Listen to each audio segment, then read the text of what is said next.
The shocking death of a star. The whole world wants to know what happened, and every minute counts. Michael Jackson has died. Now, for the first time, go behind the crime scene tape. With computer-generated forensic graphics and true-to-life reenactments, follow the investigation as police race against time to solve the case. In this episode, the king of pop, Michael Jackson, mysteriously dead at age 50. He's not breathing. We're trying to pump him, but he's not responding to the CPR or anything. Go inside the frantic attempts to save Michael's life. Our firefighters found the doctor doing CPR. Mr. Jackson was in dire straits. Follow authorities as they zero in on the cause of death. There was massive amounts of prescription drugs. It was like a pharmacy. And meet the man police say is responsible. Dr. Conrad Murray. Who is this guy? Where did he come from? There's some things here that don't add up. Next, on Famous Crime Scene, Michael Jackson.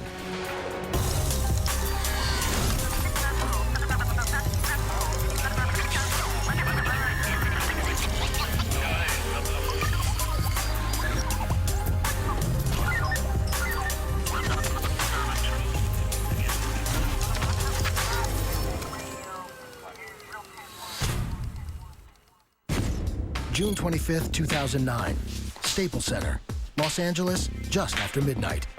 Michael Jackson finishes up a long rehearsal for his This Is It comeback shows, which kick off in less than 3 weeks.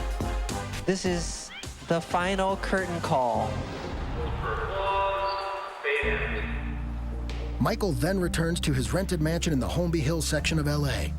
At about 1:30 a.m., he goes to bed.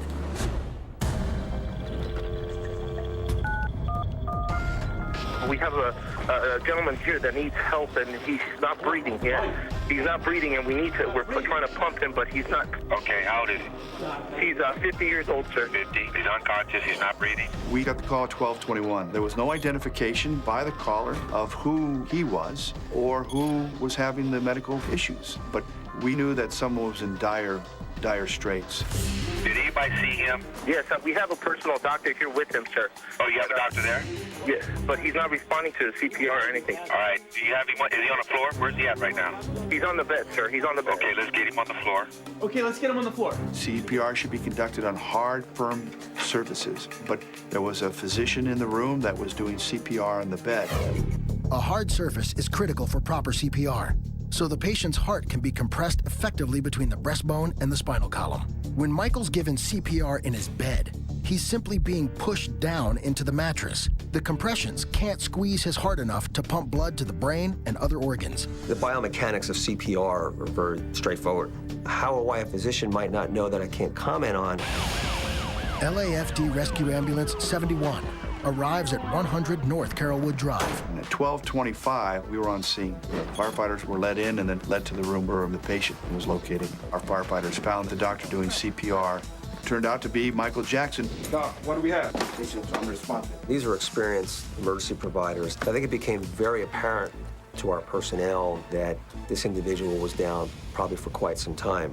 Paramedics perform CPR and other life-saving measures in hopes of a miracle. EMTs on scene do uninterrupted chest compressions with supplemental oxygen. They administer drugs like adrenaline. They insert an endotracheal tube with 100% oxygen to provide rescue breathing. But unfortunately, a pulse is never restored. It's clear that Michael Jackson is dead. The reality is, after 20 minutes on scene with both basic and life support interventions ongoing and failure to return a pulse, it's pretty much a foregone conclusion that resuscitation is going to be unsuccessful. Although paramedics in this situation might normally pronounce a patient dead at the scene, Michael's personal physician insists on further treatment. The doctor said, take him to the hospital. What apparently he was doing was saying, he didn't die on my watch. By getting him to the hospital, let somebody else pronounce him dead. Meanwhile, the scene outside Michael's mansion begins to attract attention.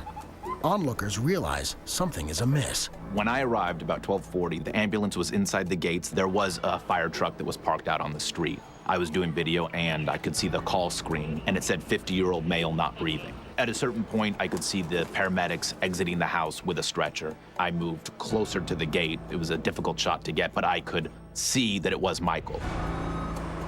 I was driving my tour. All of a sudden, I heard a reverse signal. Could see the paparazzi running towards the ambulance, and it was chaos. Right or left? Right or left? Paramedics continued to work on Michael as they transport him to Ronald Reagan UCLA Medical Center. With the paparazzi now trailing them, paramedics first turned west on a winding 1-mile stretch of Sunset, then Hillgard, LeConte, and 2 more quick turns to reach the ER loading zone. The 2.7-mile trip takes 8 minutes. ER doctors work furiously to revive Michael. Though it seems hopeless, they refuse to give up on the megastar. Clear. But nothing works.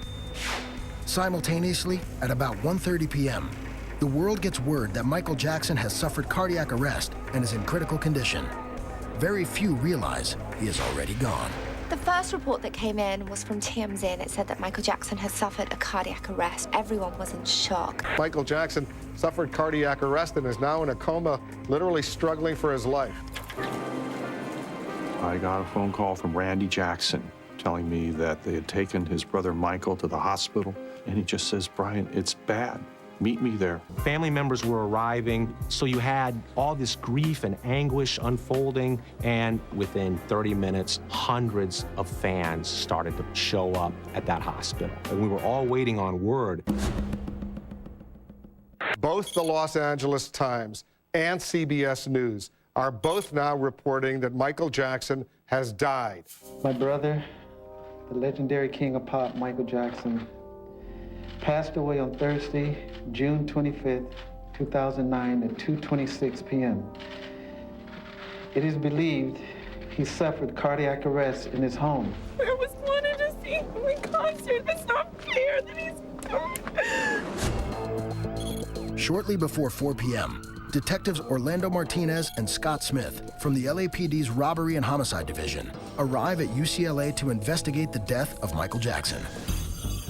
They learned from paramedics that Michael's private physician, Dr. Conrad Murray, had given him the sedative Ativan that morning and was the last person to see the King of Pop alive. What investigators need to find out is, who is this guy? Where did he come from?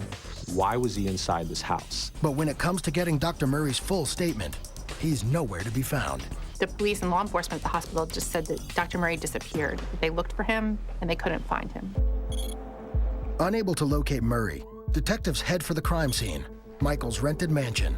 The police detectives were confronted with a scene that was somewhere between a bedroom and a hospital room. There was an IV stand with a drip. There were many oxygen tanks, and there was massive, massive amounts of prescription drugs. It was like a pharmacy. Almost immediately, investigators knew there was a drug connection here.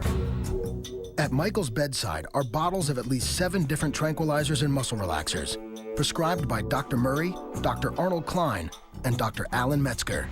Some of the drugs are sedative hypnotics, often used to treat insomnia. The public record regarding Michael Jackson is there was a long history of drug use, if you will, and he stated that he had great difficulty sleeping and was using drugs to relax and to sleep.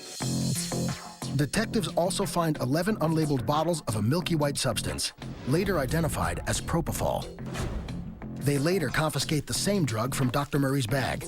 Propofol restricted only to the operating rooms or the emergency department. The patient has to be on a cardiac monitor. They have to be on oxygen. One nurse's responsibility to do nothing else but monitor the patient's vital signs. This is something that you would never dream about giving anything outside the hospital setting. And it sure as hell should not be given as a sleep aid. Whereas sedative hypnotics gradually repress the central nervous system and brain to make a person fall asleep, propofol is a much more powerful and fast-acting anesthetic, attaching to brain receptors more rapidly and slowing down signals to the heart and lungs at a much more extreme rate.